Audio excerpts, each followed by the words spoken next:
Hey guys, Poro here with another video, this time with a Season 15 full updated guide for Kayn Top. As many of you probably know, I posted a Kayn Top guide a little over a year ago. That video has a lot of useful info in it that still holds up today, but there's also a lot of outdated or incorrect tips in there as well.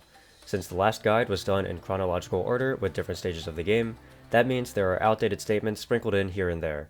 As such, my plan is to still go over everything from the top, but maybe only briefly touching on the stuff that still works. The goal is to have this effectively be a sequel to my original guide, but also with enough depth that somebody could watch only this video and still walk away knowing everything they need to know. I'll structure this video the same way I structured last video, but I'll make sure to specify when something has changed from before. We can get a taste of that right away with our first section, Why Kayn Top. As I mentioned before, Kayn is a fantastic scaling champion. Because he's stuck in a weaker base form for the first portion of the game, he gets to benefit from powerful forms that make him slightly stronger than most other champions in the same class. Because of how strong these forms are, Kayn is really good at having a large influence in games. Essentially, I made the claim that Kayn was a champion who could 1v9 almost every game, due to the high amount of healing, damage, and mobility he offered. This is where the first big distinction between this guide and the last one comes in. I no longer think Kayn is that kind of 1v9 monster champion anymore. I don't take back what I said in the last guide though, as the issue is mainly due to the myriad of balance changes Kayn has received in the past year. I started playing Kayn Top in Season 13. Since then, Kayn has received almost exclusively nerfs, or buffs that don't impact my playstyle. In patch 13.17, Kayn's W ratio was decreased from 130% to 110%. In patch 13.18, Kayn's R damage ratio was decreased from 13% per 180 to 10%, and the healing was reduced from 8.45% per 180 to 6.5%. This was buffed back to 7.5% later, but still an overall nerf. They also changed his passive from 20 to 30% healing, down to a flat 25%. In patch 14.6, base Kayn's ultimate ratio was nerfed from 175% to 150%, then comes the indirect changes. Item actives can no longer be weaved in between his Q cast, damaging keystones no longer add an extra stack from his passive, and First Strike was nerfed. My original build with Kayn was Prowler's Claw or Duskblade into Manamune, followed by Serilda's and then Hullbreaker. My Season 14 build was one of either Profane Hydra or Eclipse, then Manamune, then Lord Dom's Immortal Reminder, then Lethality items to close out the build. In the time since then, Prowler's Claw was removed, Duskblade was removed, Manamune has been massively nerfed, Serilda's was nerfed, Hullbreaker was reworked to be useless on Kayn, and every item across the board had its damage impacted. Of course, these changes negatively affected most other champions too. The difference with Kayn is that he is an incredibly item-reliant champion, at least with the assassin playstyle. All of this said, Kayn is no longer the massive side lane and teamfight threat that he once was. I made the statement in my original guide that a 2.5 item Kayn could beat most 4 item bruisers in a 1v1. This was true then, it is absolutely not true now. I also said a 4 item Kayn could solo win the game. That was mostly true then, it's definitely not now. The entire premise of the first guide was that gold per minute was the most important stat, since all that mattered were item spikes. Now that item spikes are less impactful, min-maxing your gold gains with the drawback of feeding the enemy is slightly less beneficial. With all of these negative changes hurting the playstyle, one might think to quit, to move on to other champions with other playstyles. But I love playing Kayn Top. I was not about to quit. I tried every single combination of runes and items I could think of to try and cover for his new weaknesses. There were times when it was tough, when I would lose 700 to 800 LP in the span of just weeks, but at the end of the day, I made it work. I believe Kayn Top is still viable and can even be considered strong, and I managed to hit Diamond one-tricking Kayn Top while he was at his lowest. I want to share with you all every single crazy idea I tested, and what I ultimately ended up with as to what I think is the best way to play the champion.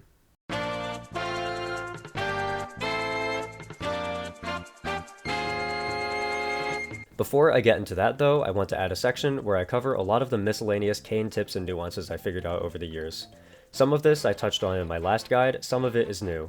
The first big mechanic every Kayn player should know, that most of them sadly don't know, is that his passive has a bucket system that heavily influences how the form actually works. Check out this clip. It's 13 minutes into the game and I have absolutely 0 orbs. I'm going to auto-attack the training dummy 11 times and I'll get form.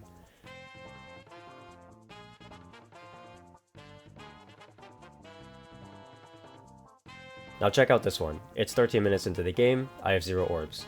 I auto-attack the training dummy 10 times, then wait to be out of combat, then attack it once more to make 11. I don't have form. That's because there's a little known out of combat orb tracking system called the bucket.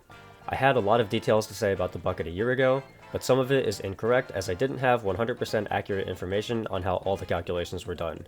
As you can see, there are ways to optimize how you'll get your form if you really want to, but to be honest, it won't matter most of the time. I'll just tell you the numbers you do need to know. If you've been out of champion combat for 70 seconds, your bucket will start collecting orbs every second. Once you engage in champion combat, the bucket will give you extra orbs equal to the amount you would have gotten naturally through your passive. The conclusion? Champion combat isn't actually as important as people think it is. You can fight someone for 2 straight minutes as base Kayn if you want to, if that will get you form a couple minutes faster and make you happy. However, I don't like doing that because base Kayn is weak, and I don't want to die or take a horrible trade and find myself in an awkward spot. Instead, I opt to take advantage of the bucket system and get my form with as little combat as possible, usually attainable through just one extended trade. I'm not saying avoiding champion combat is good or that you have to use the bucket system, I'm just letting people know it exists and there are ways to use it to your advantage if you want to. Some games I'll try to proxy for 10 minutes to avoid combat. Other games I'll fist fight to the death early, it all depends on the matchup and the conditions of the game. The next set of mechanics I have for you is with Kayn's Q. To get the easy one out of the way first, you can Q into walls to fast cast your second Q to increase your DPS by a bit. Most Kayn players do know this one and will use it to speed up their clears or to make them more mobile in fights. I have 2 more Q related tips that less people know though. For a while, Kayn players loved going Gore Drinker and Profane Hydra because you could cast the active in between Q casts for maximum damage without slowing down your combo. Riot nerfed this interaction out, so a lot of people stopped buying Tiamat items. But did you know there's still technically a way to weave Tiamat and Q together? If you cast Tiamat right before casting Q, your Q can cancel the awkward Tiamat animation. Do keep in mind that this is not as effective as before, since you have to hit the Tiamat AoE before the dash instead of after. However, if you're looking to squeak out a little extra burst damage, this is a good little trick you can use. My last Q trick, and technically an E trick, is that you can cross a lot of uncrossable gaps with your E if you use Q. Kayn's E will fizzle out if you're not inside of a wall for 1.5 seconds, or if you're in combat. This means some walls, like the river walls or the lane walls, are usually not passable with E. However, if you use the Q dash to get to the wall a bit faster, you can cross some of these gaps. You can also take advantage of this while you're in combat, as your Q dash can be what you needed to get over halfway through the thicker walls to pop out on the other side. I also have a trick with your E that you can do that is so niche that most people who encounter it think I'm bug abusing. It's not a bug, it's just that Kayn's E is very specific, and by that I'm referring to the orb that appears that notifies the enemy that you're in the wall. If you ask people how that orb works, they'll likely tell you that it shows up in between you and the Kayn. Technically, this is correct. As you can see here, the orb moves on the edge of the wall based on where I am compared to where they are. However, the orb appearing exactly in between us where the wall ends is extremely literal, more so than people think. This time, I'm moving the training dummy to the edge of the wall and doing the same thing. The orb doesn't move. Why? Because the orb is sitting in the spot on the edge of the wall that is exactly between me and the dummy. You can take this to the extreme, and this is where people think I'm using a bug. Check out what happens as I run away from the dummy using this lane wall. The orb stays directly on top of them, because they're hugging the wall and there's nowhere else for the orb to go.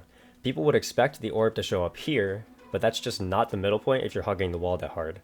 I use this mechanic to escape from junglers and laners all the time when I'm proxying.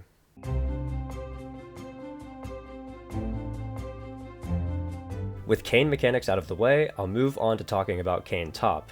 We're going to do this the same way as last time, with me going through each stage of the game, starting with what you need to know before even getting into champ select. This will include runes, items, and the general game plan. Buckle up because I'm about to throw 1000 plus games of runes and item knowledge at you in the span of a few minutes. We'll start with runes. By my count, there are a total of 7 viable keystones Kayn can take into the top lane. We'll start with the ones I don't really use and end with my go-tos. The first keystones to go over are Summon Airy and Arcane Comet. Both of these runes serve the same purpose, and that's to be used against harder ranged matchups where your goal is to poke with W. For both keystones, you'll have the exact same rune page. Nimbus Cloak, so that way you have easy gap close against the ranged champions later into the game and for any potential lethal windows in lane. Axiom Arcanist isn't necessary because getting 14% more damage on your ultimate is not really important. Your ult is mostly used to dodge out on skill shots and to either reset your passive on blue or stall for cooldowns. If you want to take it for the extra kill security, you can. However, I think Nimbus is more useful in more situations. I then like to take Absolute Focus. The idea is that you would want to be higher health at all times anyway since you're poking with W. We want the W to hurt as much as possible so that we're in a decent spot in lane. The alternative would be Transcendence, but this rune doesn't really help us out early, when the goal of these sorcery pages is to help us get through the early game as seamlessly as possible. With similar logic, I take Scorch over Gathering Storm. Gathering Storm won't outdo your raw W damage until the 30-minute mark over Scorch, and we aren't looking to harass the enemy under tower, so Scorch will be just fine. For secondaries, I like to go Demolish and Second Wind. At first, Demolish might seem a bit weird. Against a ranged champion, it would be unlikely we would be able to hit turret. However, the Demolish is for later. Since ranged champions tend to be squishier, Kayn will hit a point where he can dive the enemy side laner under their turret. Having the Demolish pressure adds a layer of stress for the enemy team where they have to respond to the Kayn on side lane, but don't have good champions to do it without being one-shot. Second Wind is a bit more intuitive, you want to avoid ranged poke. For every single rune page, you'll want Attack Speed, Adaptive Force, and the Flat Health rune. The attack speed is great because Kayn loves to weave autos in between his skill casts and will try to animation cancel a lot of times with his Q and W. Attack Speed Shard also helps a lot with early CS, since your abilities will leave minions in range of 1 auto until level 5.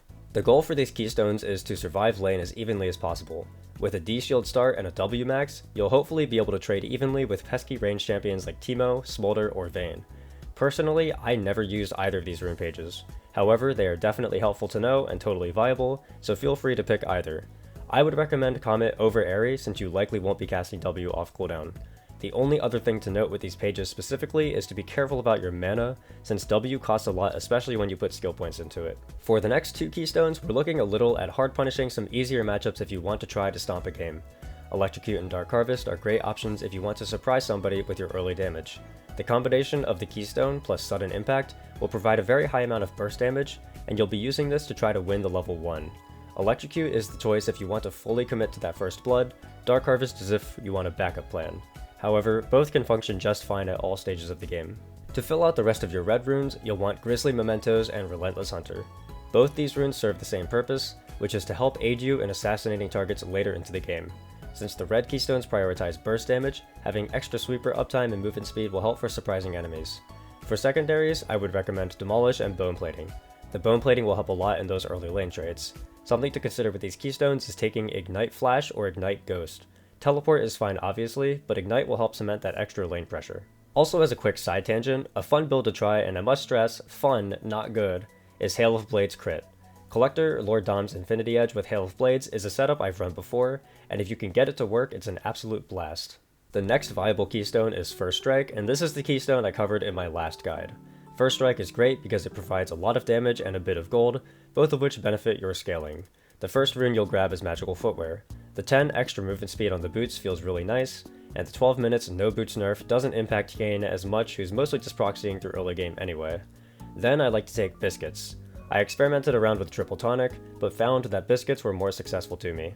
Lanes can be a bit trickier now that Kayn has been nerfed so many times, and the extra sustain can help you shove out or catch an extra wave or two.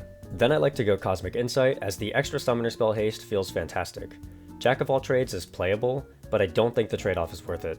For secondaries, I like to go Demolish, and then one of either Bone Plating, Second Wind, Revitalize, Overgrowth, or Conditioning, based on what I think I need for the game. I will say this though, I don't take this keystone anymore. I dropped it around 9 months ago or so, for reasons that I'll share very shortly. Finally, we have the last two keystones, and the only two keystones I'll ever play in my ranked games. We'll start with the obvious one, which is Conqueror. This is basically Kayn's default keystone for most Kayn players, and the upside is pretty obvious. Kayn can benefit pretty heavily from both the damage increase and the sustain. In both jungle and top, there are a lot of matchups that are borderline unplayable without Conqueror, as the rune is especially useful early game, where the extra AD can completely swing fights. Because it's so commonly accepted that Conqueror is good, I'll go into some reasons as to why I'm not as high on it as most other people. For starters, Kayn kinda sucks at fully stacking it. Getting 6 instances of damage is pretty difficult when Auto Q, Auto W only counts as 4 of them. That means to fully stack it, you need to either get 4 autos off, or get 3 autos and a second Q, both of which are pretty unrealistic in lane. That's not to say sitting on 6 to 8 stacks of Conqueror is bad though, obviously the extra AD is still nice. However, my second issue with Conqueror is that it really isn't that useful out of lane. Kayn deals more than enough damage on his own, and the extra damage from Conqueror isn't going to allow you to kill any targets you otherwise wouldn't have been able to regardless. If your goal is mid to late game damage, I think Dark Harvest, Electrocute, or First Strike would do more for you. My third issue with Conqueror is that precision runes just kinda suck on Kayn compared to the upside of the other trees, especially Resolve and Inspiration. Being forced to pick just one of the 2 trees feels pretty bad. So all of that said, the only time I take Conqueror is when I need it for a specific set of circumstances in the game. I'll go over those after we've talked about how to actually play Kayn top, but for now, just know that I take Conqueror maybe 1 out of every 10 games. For my default keystone, and the keystone I think is the best for this pick, I go Unsealed Spellbook. Spellbook is an extremely powerful keystone. I cannot stress this enough, Spellbook is an extremely powerful keystone that goes criminally underused because most people either don't know or don't bother to figure out how the keystone actually works. Before I can explain why I take it on Kayn, I have to educate the masses on the forbidden spellbook techniques. I was actually planning on making an Unsealed Spellbook guide, and I may still do that, but I'll also provide as much of a guide to it as I can here. Unsealed Spellbook is a keystone that allows you to swap your summoner spells out for other summoner spells on a long cooldown.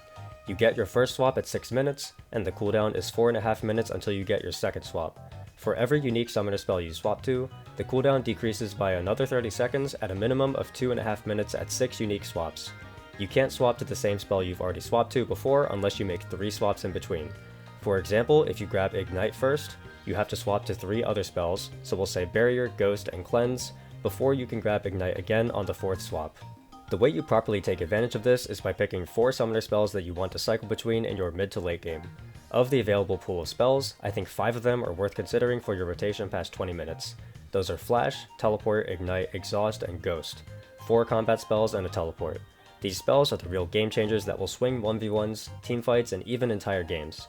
These also happen to be 5 fairly popular spells to take in your average game, which means you'll run into a problem. If you take 2 of these 5 spells as your default spells, say Teleport, Flash, you'll only have access to 3 key spells out of the 4 swaps you need to make, those being Ignite, Exhaust, and Ghost for this example. That means you'll have 1 dud spell in your rotation between Barrier, Heal, Cleanse, Clarity, and Smite. As such, my personal rule is to pick 1 high priority spell of the 5 choices, and 1 lower priority spell out of the remaining 5. For example, someone taking Barrier Flash would be able to use Spellbook effectively, since they still have all 4 priority spells ready to be swapped to. Now, in theory, there's a lot of issues with this, and a lot of champions would never be able to pull this off. For the average champion, Flash is heavily preferred. That means you'll have to either pair the Flash with a summoner spell that isn't great for laning, or you'll have to take the laning spells and take the L later with your dud swap. Champions who are good at using those lower priority summoners like Cleanse or Barrier tend to be bot lane marksmen who absolutely need the power of a damage keystone to function in lane, so they can't really afford to take Spellbook. The pool of who can take Spellbook is therefore pretty limited to either champions who only need 1 high priority summoner spell in lane to function, or junglers who take Smite by default. As you can see, that's a whole lot of downside and a lot of situational issues. However, if you can pull it off, the upside is tremendous. Since you can swap once every 2.5 minutes, you effectively have access to 2 combat summoner spells for every Drake fight. If you need Flash Ignite to kill a priority target, you can grab that. If you need Exhaust Teleport over top of your Flash, you can teleport into the fight and then have both Exhaust Flash remaining to play with. Even if you don't care about saving up for spell combos, you can just use the combat spells to win side lane since all 5 high priority spells are great for those. Of course though, you need to make 6 swaps to get that cooldown reduced to 2.5 minutes, and we only have 4 spells to rotate through. That means you'll have to sneak in 2 different spell swaps in the early game at preferably the 6 minute and 10.5 minute marks. This is where some of those lower priority spells are great. While Barrier might not swing a whole teamfight, it's definitely fantastic for surprising your lane opponent in a trade or for outplaying a dive.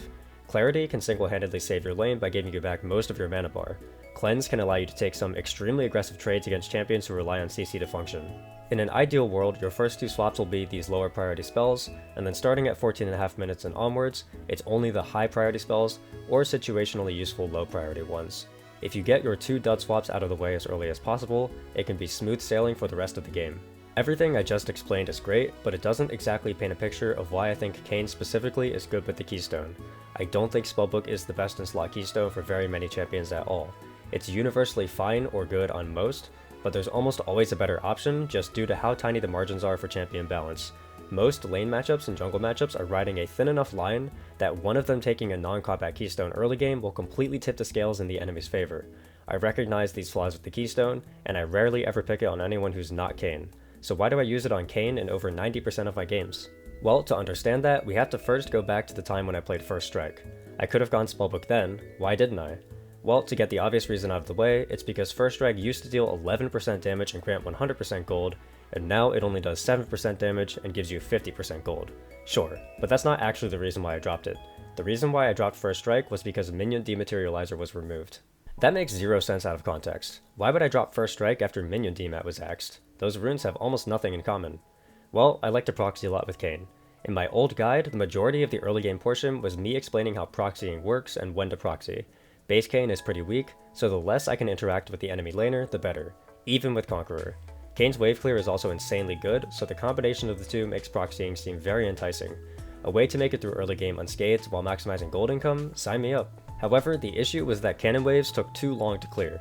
Kayn doesn't have a great way to kill cannons quickly, meaning the enemy top laner could walk up to me and kill me if I tried to start my proxy on a cannon. Minion Dematerializer was how I fixed this issue. Kayn WQ can one-shot a wave without a cannon, meaning the enemy can't react in time to stop me. With Minion Demat, I could turn cannon waves into normal waves by dematting the cannon and killing it instantly. When demat was removed, I really struggled to adapt at first. That was when I had the genius 5-hut strategy. What if I took Smite in lane? Kayn doesn't fight anyone early anyway, so surely I can get away with it. I tried it a bit, and there were definitely big upsides. I could one-shot cannon waves again, I could cheese level 2 by smiting the first minion of the second wave, I could ruin the enemy jungler's day by being a smite-stealing pest on grubs or camps, and as expected, the lack of combat spell in lane didn't really hurt my early game at all since I never fought the enemy laner anyway. I could also buy the jungle pet, which provides a huge amount of experience when killing large monsters, and I could use that to outpace the entire game by being 2 or 3 levels above everyone else. If I managed to get 20 stacks of the pet used, I could even have combat smite, which allowed me to smite old enemies, an important aspect of jungle Kayn that top Kayn was always missing. There was also a glaring weakness though, which was that having 0 combat spells except for the potential of combat smite was really difficult in late game. Needing to pick between flash for gap closing on the backline, or teleport to give me more wiggle room in lane and side lane was a tough choice. I found myself significantly less mobile in teamfights since I had no way to surprise the opponent. That's the part where spellbooks started to seem like an option. Not only could I have access to the summoner spells I was missing, but all I had to do was swap out a nerfed first strike for the other keystone without changing any of the rest of my setup. Seemed easy enough to try. At that point, that's when I realized how well Kayn and spellbooks synergize together. See, Kayn really only needs the flash in top lane for one reason, and that's to have a way to get onto backline to guarantee I can ult before being blown up. The funny part is, Flash, Ghost, Ignite, and Exhaust all do that job for me equally well. Flash and Ghost to sprint on top of them, Exhaust to slow them down from range and guarantee my knockup if they don't flash out, and Ignite literally counts as a damage instance to instantly ult people. I could effectively play with all 4 spells as if they were the same thing, and I had access to this spell twice as often as I ever had access to just Flash. The lower priority spells also did wonders for my lane phase. Barrier, Heal, and Clarity all contributed greatly to my early game for helping me clear waves out, especially under turret. See, Kayn specifically has a tough time clearing minions contested. His primary form of wave clear, his Q, forces him to dash in a set direction with an uncancelable animation at the end. This means that Kayn is absolutely free pickings to harass under turret when he's farming, or he just has to drop a few minions every time a wave crashes. Essentially, Kayn is forced to take 200 to 300 damage every time a wave crashes if he wants to collect it all. Barrier and Heal effectively give him enough sustain to farm one more wave, and Clarity can give him multiple waves since he can cast 4 or 5 more E's without needing to worry about mana. These spells all help stall for teleport, or to outplay dives when the enemy inevitably tries to go for it. So with all of that knowledge laid out, the game plan for Kayn perfectly lines up with the ideal game plan for Spellbook. Start the game with Smite Teleport. At 6 minutes, swap to Barrier or Clarity. At 10.5, swap to Barrier, Clarity, or Heal. From 14.5 onwards, rotate between Ignite, Flash, Exhaust, and Ghost. I take that exact same rotation order every single game for very specific reasons. I start with Ignite because that syncs up with me getting Form in my first item. Form plus item plus Ignite is a great breakpoint to surprise kill the enemy top laner who never had to worry about lethal prior to that. I get my first kill with this trio often. Next, I go Flash because I want to ensure I get Flash multiple times in the same game.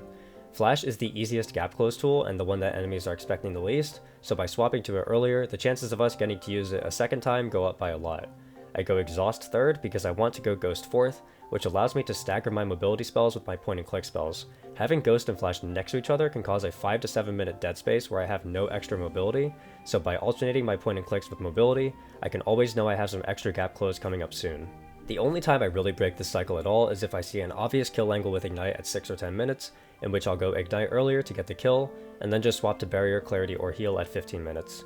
If you do all of your swaps correctly, you'll have maxed out the spell CDR by 21 minutes, meaning you can go hog wild for the majority of mid-late game. Once again, I cannot stress how powerful a new combat spell every 2.5 minutes feels if you can make it through the early game, which Kayn is very good at. So back to the subject at hand, my primary rune page. I go Spellbook, Magical Footwear, Biscuits, Cosmic Insight, Demolish, and usually Bone Plating. I'll swap off of the Bone Plating sometimes, but I like having it for my game plan with the first 3 minion waves. I'll go into more detail with that when we talk about the early game. With runes out of the way, it's time to get into my build.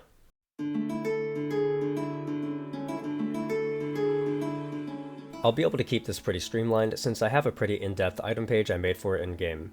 You can recreate this item page for yourself. We'll start with starting items. You may notice I have 6 different options here, which may leave you with questions. Don't worry, how I decide what to go is pretty simple. In the ideal world, we would start Cole every game. This is not possible, as going Cole will straight up lose you the lane against most top laners. We only start Cole if the matchup is free early, or if the matchup is unwinnable early regardless. This means I take Cole into champions like Garen or Sion who legitimately just don't have a level 1, or champions like Teemo who I refuse to interact with from level 1 at all. You could also go tier in any of these matchups, the logic of taking scaling starting item is the same. Against the average standard matchup, I tend to default to Doran's Ring. Before you ask, no, Kayn does not have any AP scaling anywhere in his kit. I take it for the extra potion and the mana regen. Doran's shield is fine, but the math just isn't mathing for a champion like Kayn.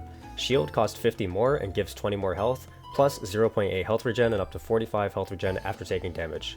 I looked at the calcs for that bonus 45, and you only actually get that much if you're missing 70% of your health. In all likelihood, you'll be sitting at 80 to 90%, and therefore only getting back 5 to 10 health in those first couple waves. The sustain you get from having more mana to cast more E's will just outdo Doran's Shield a lot of the time, especially when you factor in that Doran's Ring lets you buy 1 more potion. Will Doran's Shield eventually be higher value than Doran's Ring? Sure, if you're trading in lane much that is, which I am definitely not doing. I only need the Doran's item for one reason, and that's to stat check champions level 1 for the first 2 waves. Into most matchups, I slow push wave 1, smite the first minion wave 2 to hit level 2, hard push wave 2, and then proxy wave 3. At that point, the early lane is over. If I had Doran's Shield, the usefulness of the item would be over at that point. I literally only need the Doran's item for those first 2 waves, because starting Cole or tier against most champions would mean I'm too weak to control that first wave. At least Doran's Ring continues to help me by giving me much needed mana regen to spam E and W more frequently. I think Ring is much better than Shield into your average matchup as Kayn. I do buy Shield sometimes though if I'm into Malphite or Nasus with spellbook setup. I go Doran's Shield second wind into champions like these to survive the Q poke for Malph and the E poke for Nasus respectively. There are other poke champions who I like the D-Shield second wind combo into as well, but those are the main 2 examples. The Doran's Blade is purely for my Conqueror or Domination Keystone setup. If I go Conqueror, Electrocute, or Dark Harvest, I'll always start Doran's Blade because that's the best starting item for bullying the enemy early. The Jungle Pet item is there just so I have access to it easily later in the game. I never actually buy it early, so don't worry about that. If all of this just went over your head and you're too lazy to think, your 2-second guide is to go D-Blade with Conqueror and D-Ring with Spellbook. For my first item, I default to Profane Hydra with Spellbook, and I default to Eclipse with Conqueror. The reason why Profane Hydra is a good rush item is twofold. First, it does the highest damage on full combo. I tested every single item in the game, and Profane outdamages all of them. Second, Profane is great for chipping away at form. Both the active and passive have deceptively long range, so you can whittle away at the last bits of the form bar by spamming the AoE. Eclipse with Conqueror serves a similar function, as the shield allows you to take more aggressive trades while still in base form without being punished. The Cyclosword is only there for very specific ranged matchups like Smolder. For my second item, I default to Manamune with Spellbook and Black Cleaver with Conqueror. Once again, the logic for Manamune is that when it's complete, it's the highest damage second item for your full combo, except for very high armor targets where Lord Doms will outdamage above 150 or so armor. The Cleaver for Conqueror is there because the primary goal of the Conqueror build is to be a bit better at surviving CC and burst, so the 400 health feels great while the armor pen is still there. The Axiom Mark is there for if you're super ahead and want to snowball, and the Serpent's Fang is there for if the enemy team has a lot of shields and you need the shield cut value early. The 3 armor pen items are there in case you're into an armor stacking tank. For my third item, I default to Lord Doms with Spellbook and Spear Shojin with Conqueror. Once again, Lord Doms is the highest damaging item you can pick here. The entire goal for the Spellbook setup is to maximize damage for these core items. The Manamune and Serpent's Fang are here just in case you didn't pick up one of them for your second item because the situation called for something else. For my fourth item, I default to Ghostblade with Spellbook and Death's Dance with Conqueror. Then, for my last item, I default to Jackshow or Death's Dance for both builds. I listed every single item I've ever considered slotting in for my fourth and fifth items as well. One note is that if you need heal cut, never go Chainsword on Spellbook Kayn, just go Mortal Reminder. The Chainsword is only there for if you have Conqueror Black Cleaver and can't go Mortal Reminder. So, to summarize, my default build for Spellbook Kayn is D-Ring, Profane, Manamune, Lord Doms, Ghostblade, Jackshow or Death's Dance, and my default build for Conqueror is D-Blade, Eclipse, Cleaver, Shojin, Death's Dance, and Jackshow. The most common adaptation I make to either of these builds is getting that Serpent's Fang. Don't be afraid to buy it, Serpent's Fang is a very gold efficient item and you won't lose much for it. I'll buy it if there's even a singular pesky shield ability plus barrier on the enemy ADC, it's that easy to slot in. For boots, I almost always go Ionians for Spellbook, although upgraded Simbi Souls feels really good if your team gets feats of strength. For Conqueror, I sometimes go Merc Treads or Steel Caps depending on the enemy comp, but Ionians is still the default. And then at the bottom, I have 2 items in the Do Not Buy section. Do not buy Hubris, it offers nothing early that Profane doesn't offer for Kayn. Profane is great because the active is great for getting early form stacks if you haven't transformed yet, and it's also great for speeding up your jungle clear. Hubris may offer more AD later, but the damage usually won't outscale the Profane active anyway, and you don't get the AD if you die, which Assassin Kayn does a lot of. Kayn also needs some item agency early so he doesn't fall too far behind in mid game, and Hubris is just too weak to take advantage of enemy mistakes in the 10 to 20 minute range. I also advise against buying Collector, as going a 10 lethality item just isn't worth it among the sea of 18 lethality options. Well, we did it. After the time it usually takes me to finish an entire complex guide on a champion, we managed to cover Kayn's runes and items, and can finally move on to actually playing the video game.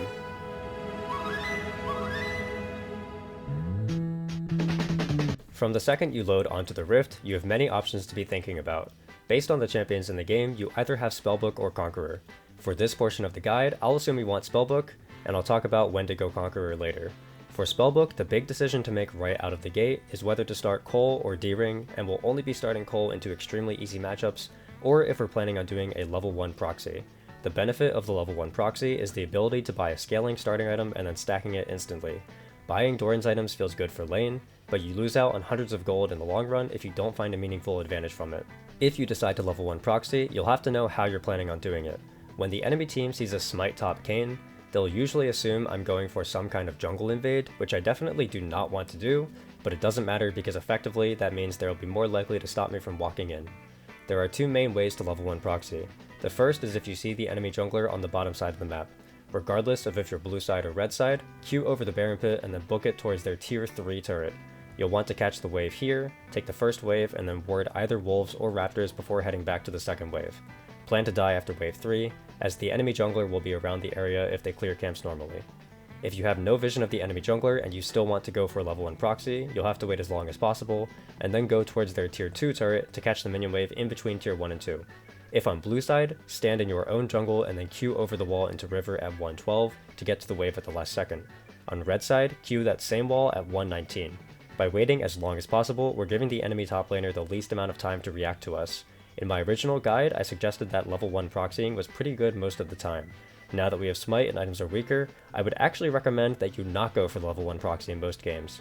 I rarely go for it anymore unless it's into an annoying matchup.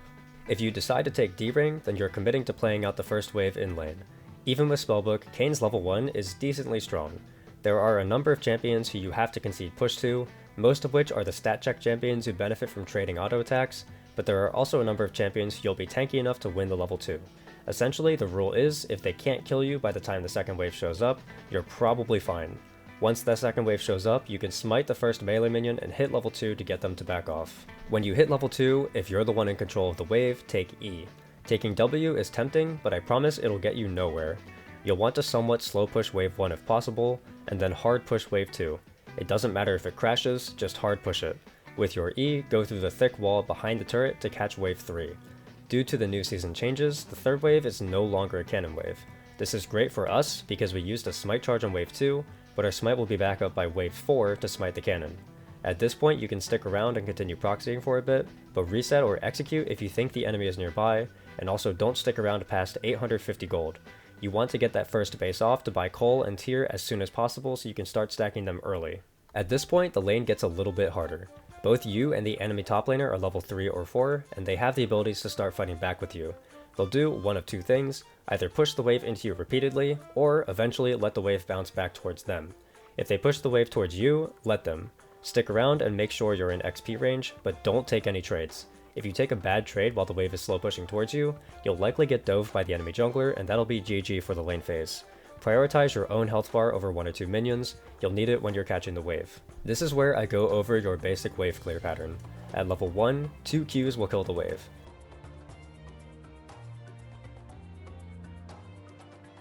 At levels 2, 3, and 4, you'll have to auto attack each melee twice, WQ, and then attack each caster once to clear the wave.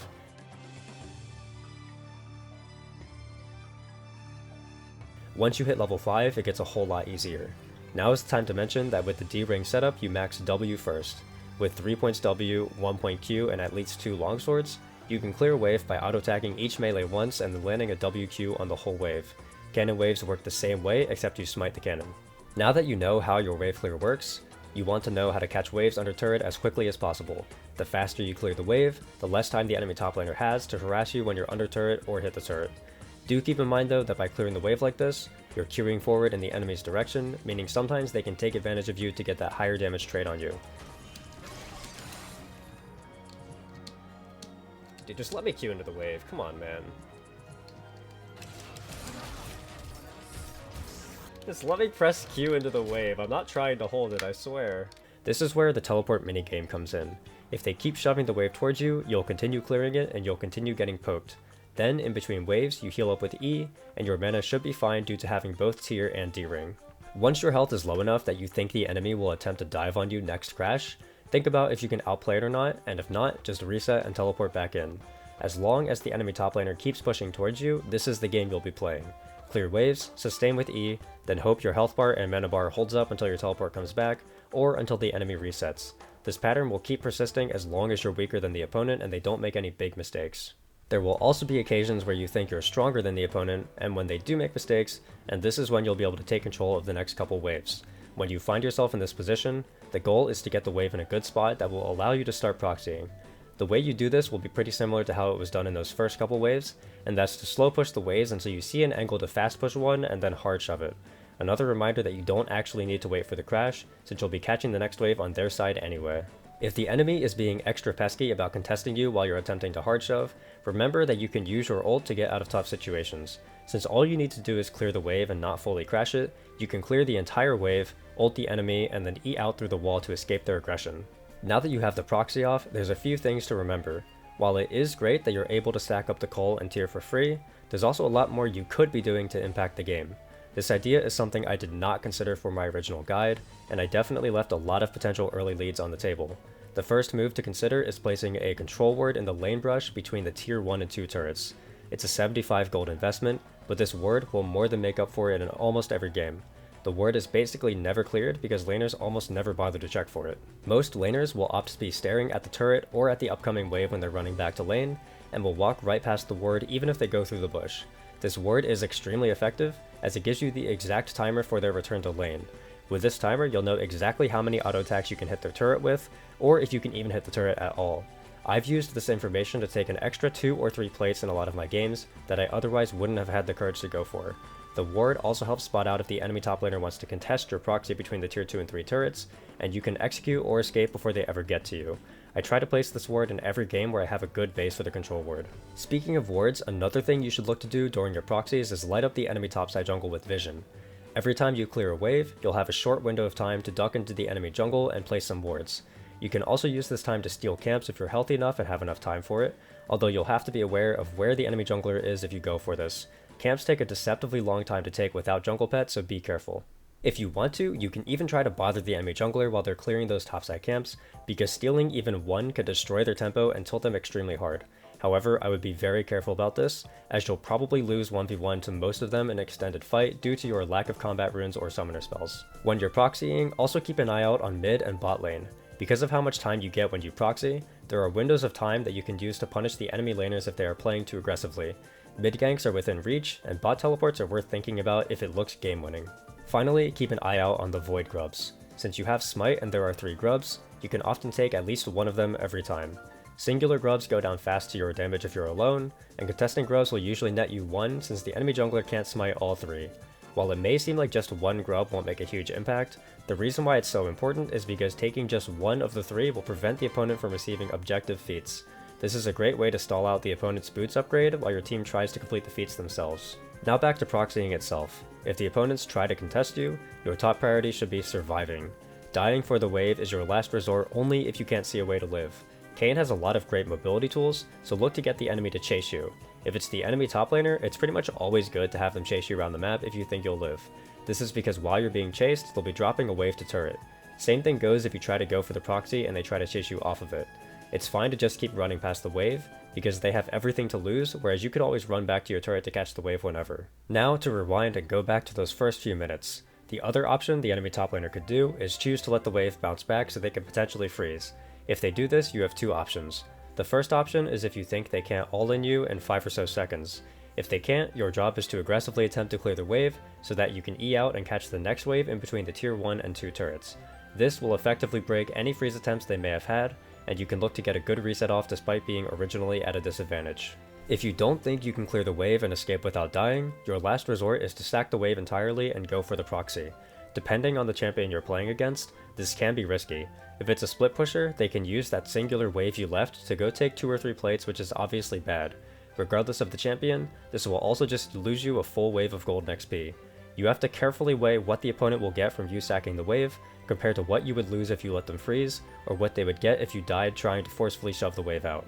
This situation is one you can get stuck in simply for picking such a passive early game setup with the spellbook, no combat summoner spells, and Doran's Ring into garage sale items. However, if you end up in this situation, it probably means you did something wrong at some point. If you play the lane correctly and keep a hold of tempo, this should never happen. With all of these proxy techniques, the goal is to make it to around the 12 to 13 minute mark at 10 CS a minute and with as few deaths to enemy champions as possible. There will be games where you die a lot, as is the nature of proxying, but the idea is that every death you have was one that you actively chose to take because there was no better outcome for the game.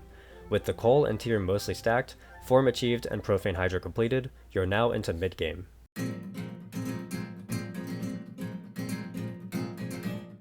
Mid-game is where we'll be taking the biggest departure from the original guide, as there's a whole lot more to be done now with this new setup than there was before. We'll start out with the stuff that the old guide mentioned. First, the trade pattern. If you're looking to maximize your damage, the combo is W auto profane Q auto R, then be prepared to land auto Q again right after the ult. This is the combo you'll have to learn if you want to burst champions effectively, and most of it is fairly easy. Just note that it's pretty easy to cancel Kayn's auto attacks midway through the animation, so it's important to pay attention to your auto attacks so you learn the timing. This combo is fine, but it's not the combo you should go for all of the time. This is where I split the enemy champions into 2 categories, those being the must-hit W champions and the win anyway champions. You'll discover extremely quickly that a lot of Kayn's damage is reliant on if his W hits. The W landing is the only way to guarantee you can get the auto, profane, and both parts of Q to connect in a short time frame, so missing the W can take a lot of speed out of your combo. There are plenty of champions on side lane based on items who will just flat out kill you if you miss even a single W, and it's important to get a feel for when this will and won't happen. If you think the enemy can kill you if you miss W, your trade combo will be to lead with W, and then immediately back off if it misses either by queuing away or by already being inside a wall with E when you threw the W. If you can beat the enemy champion regardless of if the W hits, your trade combo will actually not involve your W at all, and you'll start the fight by queuing on top of them. This is because we want to take advantage of the threat of the W, which will force our opponents to have to play as if it could hit them at any time, adding a lot of pressure. Holding W also helps out if the enemy has a dash or a flash they could use to escape. If possible, you want to fight by not using your W until it's absolutely guaranteed that it will hit, and it pays to be patient. The other aspect of mid-game that the old guide stressed was side laning. Side laning is still your primary goal, and learning how to do it will be how you win most of your games. Kayn is a great side lane champion due to his wave clear and mobility. With side lane, there are usually 2 types of champions, those who catch waves and those who can push them out. Most immobile champions like control mages will only catch waves, as they will likely die if they push the wave out past river. Kayn falls into the second category and thrives on pushing waves out as far as possible. With Kayn, you want to be able to provide pressure for your team through threat of numbers. Because of how hyper-mobile Kayn is, I like to stick around to push out 1 extra wave than most champions usually do. This is a gamble that sometimes doesn't pay off, but most of the time it'll put the enemy in a difficult spot. If they catch the wave, I have a huge timer to roam mid and look for a teamfight with numbers advantage. If they don't catch the wave, that's where Demolish comes in handy to start destroying the side lane turrets. When pushing out that extra wave, be certain you're playing with your teammates. The key to side laning is to play in tandem with your team's tempo. If they're pushing something or forcing something, you should push as well. If one or more of them based and backed off, you should back off. The only way that you can really be punished on side lane is if you die due to the enemy team flanking you, and your team isn't in a position to pressure somewhere else on the map. This is something a lot of top laners and lower elos get wrong. They push the side lane, attract 4 people to kill them, and then once they're dead, they'll blame their teammates for not taking that objective on the other side of the map. This is almost always entirely the top laner's fault for not checking his teammates' positioning before going for the push out. The best side laners will know to wait to push out until their team is also actively applying pressure on their own. That way they'll get something positive if you get 4-man killed. Now the big part of mid-game that was not included in the original guide, and that's what to do about that smite you picked up in Champ Select. Around the 18-minute mark, you'll want to buy the blue jungle pet. Blue is the best for Kayn, but I won't spend time explaining why, because realistically you'll never complete the item, but that's not the point. I covered this in detail in my Poro's Guide to Smite Top video, but buying the jungle pet as a non-jungler has a lot of benefits. To understand the benefits, one must first understand the downside. When you buy a jungle item, you'll receive a minion gold and XP debuff if you farmed too many minions. We're a top laner, so we're guaranteed to have these debuffs. The way it works is that every minion will be worth 13 less gold and a percentage of less XP. However, these debuffs come with a catch that we can use to our advantage. The gold debuff falls off entirely at 20 minutes regardless of how many minions you farmed, and the XP debuff decays every 2 minutes, hitting 0% at 20 minutes. By buying the jungle pet at 18 minutes, you're still going to get 93% of the XP from minions. The way it works is that every 2 minutes, 7% falls off. That means you get 86% XP at 16 minutes and so on. Basically, the XP debuff is non-existent for us, and the gold debuff will fall off shortly, so don't worry about it. With this jungle pet, you do get a few insane upsides. The first is a large injection of XP. When you have the jungle pet, every large monster you kill will give you 80 bonus experience, which is close to what you get from a cannon minion, as well as an additional 150 bonus experience on the first camp you kill after getting the pet, totaling to 230 experience on the first camp. Your job as the Smite top laner is to take any camps that the opposing jungler leaves up, and any camps that conflict with your jungler's tempo. Do not just go hog wild and take every camp. This will not end well for you once your jungler freaks out and starts running it down. The key for the camps on your side of the map is to pay attention to how your jungler wants to play the game. If they have 3 bot side camps up and are currently playing on the enemy's bot side jungle, feel free to take the top side camps. If the dragon is spawning in 40 seconds and your jungler only has time to take 1 camp before it, feel free to take any others. The goal is that we don't want to take any camps your jungler was planning on taking, and the ones we do take to have respawned in the next 2 minutes 15 seconds when your jungler would be planning to take it. As for the enemy camps, just take whatever you realistically can without inting. One very important note to consider is that jungle camps are not more important than side waves. If you're free pushing top lane and you see the enemy Krugs up, the golden rule is to push first, hit the turret for however long you can, and then take the Krugs on the way out. Same thing for if you're catching a wave that the enemy pushed out. Catch the wave first, then go for the camp. If you pick the camp over the wave, you're potentially giving the enemy laner a window of tempo where they can be effective on the map while you're AFK taking Gromp. Another thing to note about the jungle pet is that every minute the pet will gain 1 treat stack. One of these stacks will be consumed anytime you kill a large or epic monster, and will grant you an additional 20 gold as well as remove an extra stack for your completion of the jungle pet. It's important to play around these, as it means you're required to clear less camps to finish the item. It also means you don't have to worry about wasting the item if you haven't been able to clear any camps in the last 5 to 10 minutes, because even if that's true, it just means you'll make progress faster later when you finally do clear camps. This is also why we buy the pet at 18 minutes instead of 20 minutes, so we get those extra 2 treats. The jungle pet also comes with the added buffs of healing you every second when you're fighting a jungle monster, and dealing bonus true damage to jungle monsters scaling with your AD and health. These buffs are what allow junglers to take objectives so effectively, and you'll be able to act as a second objective taker when you have these buffs, assuming you don't have to smite fight the enemy, which you'll basically always lose since their smite is more powerful than yours. The goal of buying this jungle pet is twofold. The first goal is to gain a lot of experience. If you're behind, this is your comeback mechanic to get back into the game and match the enemy's level. If you're even or ahead, this is your snowball mechanic to outpace the game and be 3 levels ahead. The second goal is to finish the first 20 stacks of the item. By doing so, your smite will be upgraded to 900, and it will become castable on champions. This second part is the big part, as it means we can smite our enemy champions for easy ult access and teamfight mobility. You can even smite when CC'd, meaning this is a great way to set up your ult when the enemy least expects it. If you happen to finish out all 40 stacks of the pet, great. The jungle pet completion passives are insanely strong. If you don't finish it, that's fine as well. In most games, I end up selling the pet for my last item before it's completed. One last thing to note about the pet, because I know someone will mention it if I don't, is that once you upgrade the smite once, killing a camp can consume up to 2 treats instead of just 1. This means you can get up to 3 stacks per camp. Again, don't make finishing the pet your goal, so this should almost never come up. Once you have 20 stacks on the pet, the fully stacked Manamune, and your armor pen completed, you're moving on to late game.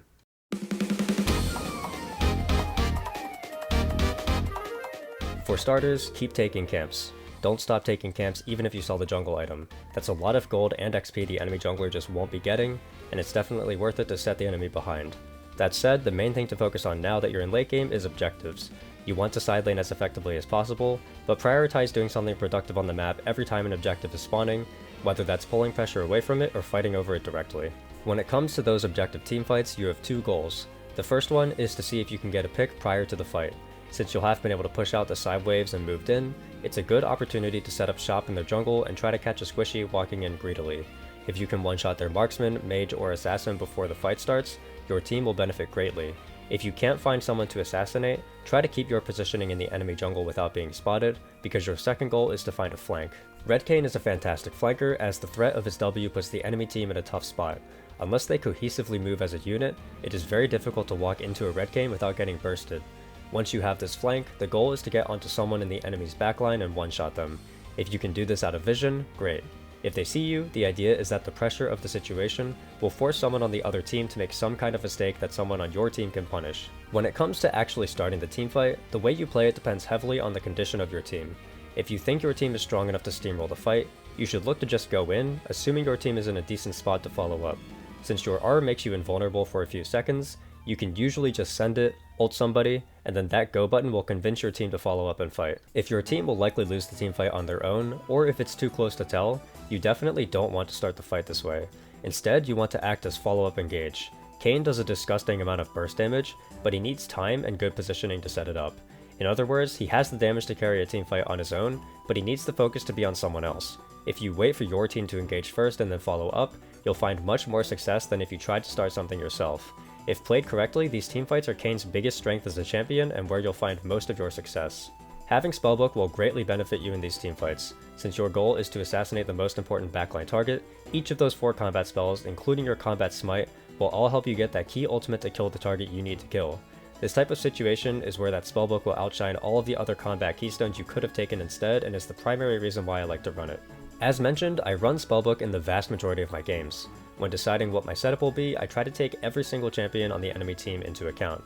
As such, I created a little guide to help show you guys what my thought process is when deciding runes. I've given every single champion in the game a point value from 0 to 1. These values are based on a few elements, the most important of which being how strong their disengage is.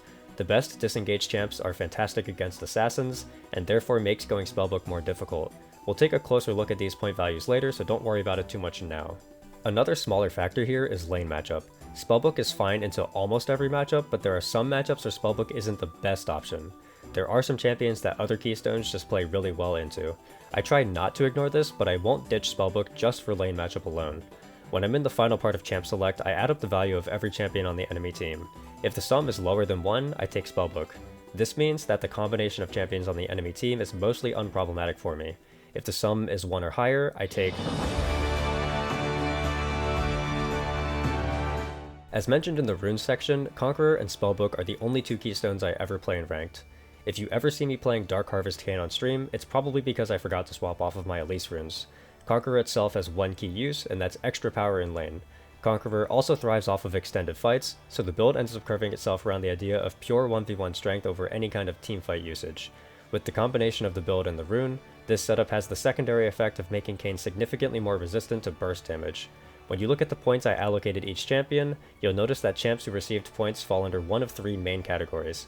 Champions who lose really hard to Conqueror Kayn in lane, champions who Kayn physically cannot lane against without Conqueror, and finally, and most importantly, champions who directly counter the Assassin Kayn playstyle. We'll take a look first at champions with higher points and work our way down. Thresh is extremely problematic for Assassin Red Kayn because he is one of the best champions in the game at preventing backline access. In order to actually get onto backline when a Thresh is in the game, the Thresh either has to leave his backline or he has to die. The Flay is all Thresh needs to prevent us from ever touching those marksmen without combat smite, and his abundance of shields and CC make it take a long time to actually get through him. As such, Thresh is worth a full point to instantly make us go Conqueror, because we absolutely need the tankier build to get through him without dying. Cho'Gath is a bit of a funny 1-point choice, but it's really simple. His ult does 60 to 70% of Assassin Kayn's health bar, and Assassin Kayn primarily beats tanks by fighting until he drops below 20% and then ulting to regen back to full. Cho'Gath doesn't let us do this. It is genuinely impossible to 1v1 a scaled Cho'Gath as a full build Assassin Red Kayn. Luckily for us, Cho'Gath sucks pretty badly into Bruiser Kayn, so we can turn an unwinnable matchup into a favorable matchup with the Keystone change. Gragas and Lysandra are both similar to Thresh in the sense that they make Kayn's job in teamfights in side lane significantly more difficult if Kayn is squishy. Nasus is also in this section due to Kayn's inability to 1v1 Nasus later into the game, meaning it's preferred if we can set Nasus behind early. These champions all receive 0.75 points. Cassiopeia, Mal's, Maokai, and Poppy all fall under the hard to play the game category. Kale and Urgot fall under the turn and even matchup into winning matchup category. Mook on top falls into the turn a losing matchup into even matchup category. All of these champions are worth half a point. Then finally, there's a slew of champions in the .25 point column, and most if not all of these are the same 3 categories but to a lesser extent. Now that we understand when exactly Conqueror is most effective, it's time to go over how to play with the new keystone and build. This section will be significantly shorter than the spellbook section because I get to skip everything I went over before and we'll just talk about what's changed. The first decision to make is what summoner spell setup to choose, and there are 2 options. Teleport Flash is what you take most times into most matchups, as those are the 2 most useful spells for Kayn to have later into the game. The other setup is Ignite Ghost, and this setup is for stomping lane and side lane. Which setup you go is just dependent on your own personal playstyle. Care more about rotations and teamfights? Go Teleport Flash. Want to Ooga Booga? Go Ignite Ghost. Regardless of which setup you pick, Conqueror Kayn has an insanely strong level 1. His Q does a massive amount of damage, especially if you have Conqueror stacked. If you can land your second Q in an extended level 1 fight, you'll hard win against most champions. The only ones who could beat you are the ultra stat check auto attack champions like Tryndamere. Your level 2 is similarly strong, but be careful after that. Levels 3 to 5 are your weakest point and where you can instantly lose the lane if you overplay your hand. Proxying is still on the table, and the Conqueror will make it a lot easier for you to shove your wave, but keep in mind that the benefit of proxying will be much lower since you won't have Colon Tier. The reason why we don't have these items is because we want to rush Eclipse as soon as possible. With Eclipse in form, the 1v1 power is insanely high, and this is the primary goal of this keystone. As Bruiser Red Kayn doesn't scale nearly as hard as Assassin, we're on more of a timer to finish the game. Bruiser still scales well though, so don't think you'll fall off instantly late. The way you play teamfights does have to change a lot though, as the kill thresholds are way lower. However, the champion really does reach its strongest point during the Eclipse to Black Cleaver portion of the game, so this is where you'll want to step on the gas and try to build a large lead. As far as mid to late game goes, everything from the spellbook section applies minus the jungle pet stuff. You can also opt to play teamfights a bit more front to back with this build if you want, but I would still personally recommend looking for flanks if one is available. Conqueror is definitely a bit more of a brain dead and easier style to play, so I don't have much else in terms of tips for it. Just play aggressive level 1 and look to get Eclipse as soon as possible. I'll go over some of the matchups here, but do be aware that I have a 3-hour Kayn matchup guide video on my channel that has everything you need to know about every single champion in the game. I would say about 95% of it holds up, so I'll take time in this video to give some of the slight changes, as well as group the different archetypes of champions together in their tiers. As you can see, this tier list has all 170 or so champions on it. The way I do matchups for Kayn is a lot different than most people. While I do factor in lane matchups a little, this tier list is not reflective of just top lane. For example, Nami is in the full sweat tier. This does not mean you will lose to Nami top. If you ever play against a Nami top, you will destroy her. She's as high as she is because a Nami support will be the bane of your existence. That's how this tier list should be viewed. How difficult is it to play when the champion is locked in on the enemy side regardless of role? Going through the tier list starting from the bottom, the no problem tier is made up of primarily 2 types of champions. The first type are champions like Briar, Nefiri, Galio, and Mundo. These champions either lose to you 1v1 extremely hard, or cannot interact with you without dying. Think Nefiri needing to W in order to start her combo, but that means you land your W guaranteed and therefore win. The other type of champion that can be found here are the immobile backline champions with very little self-peel that are free pickings to be one-shot. The close TikTok tier are comprised of backline champions that are a bit harder to kill either through extra tankiness or extra mobility, as well as fairly easy lane matchups that are winnable with a little bit of knowledge. For example, you'll find Urgot here, who is a champion many assume to be difficult to play against as Kayn because he gives you blue orbs. The truth is, Urgot loses to Conqueror Kayn in lanes so unbelievably hard that it doesn't actually matter if you have to wait 4 extra minutes for form or not. Tryndamere is another tricky one for beginners as it feels like he can destroy you a lot of the time. The trick is that you have to do enough damage to him to get him to press R first, and if he does that, you can wait out the full duration of his R with your R and then kill him right after. The fixed posture tier are champions who I don't worry about, but that I definitely have to lock in to make sure I don't throw the game. A lot of these are either champions who have lane matchups on a knife's edge, or who have some form of annoying CC or playstyle that give Kayn a headache later in the game. The one change I would make here is that Nasus should be moved up a tier. While I still believe that Nasus scales worse than Kayn and can easily be taken care of through decent team play, it's definitely super annoying to be full build and just incapable of winning side lane. Thinking cap is where I put all of the 50-50 matchups. These champions all have some kind of quirk that makes winning against them a challenge that you have to overcome.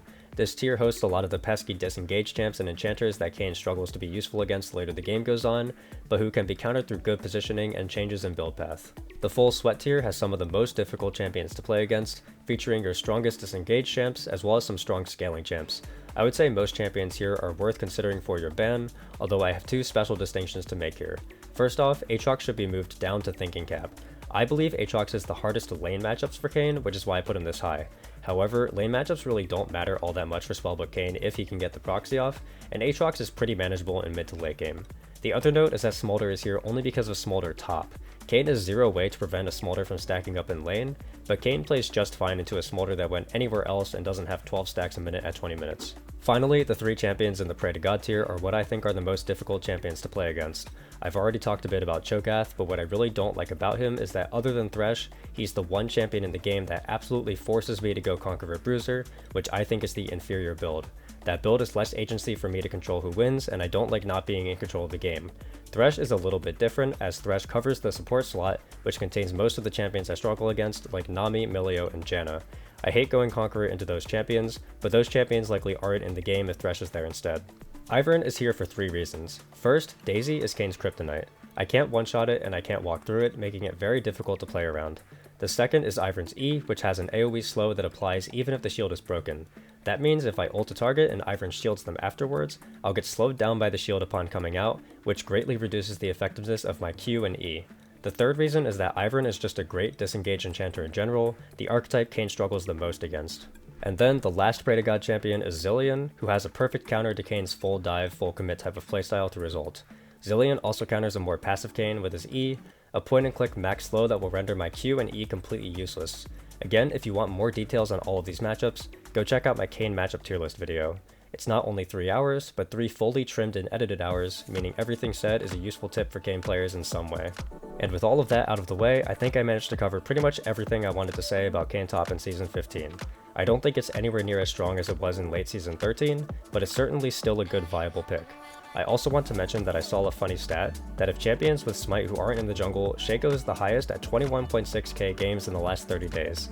I think we all should fix that. I want to see over 20k games of Smite Kayn Top after this video goes out. If you have any additional questions about the pick, feel free to leave a comment or come see me on my Twitch stream. I also want to mention that I do offer Kayn coaching through a point shop on my stream, and you can earn points either by stream watch time or through donations. If you want to buy it outright, the cheapest you could do it would be for about $27 worth of bits to get the 20 points. However, every 5,000 channel points can be redeemed for 1 point shop point as well, so there are some people with enough points to just get the session for free.